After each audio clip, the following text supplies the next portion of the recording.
नामफलक अभियान निमंते पदयात्रा सोनपुर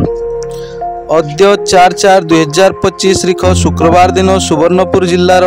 सोनपुर पौर परिषद बिनिका एवं तरभा विज्ञापित अंचल श्रम विभाग सुवर्णपुर और जिला प्रशासन मिलित आनुकूल्य ओडिया पक्ष पालन अवसर रे दोकान और वाणिज्य प्रतिष्ठान मानकरे ओडिया भाषा रे नामफलक प्रदर्शन सुनिश्चित करने निमंते सचेतनता पदयात्रा करा जायथिला।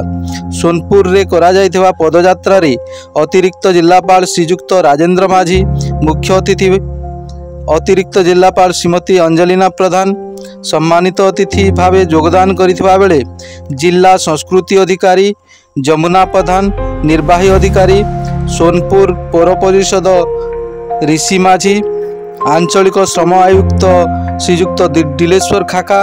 और समस्त ट्रेड यूनियन कर्मकर्ता जोग देइथिले।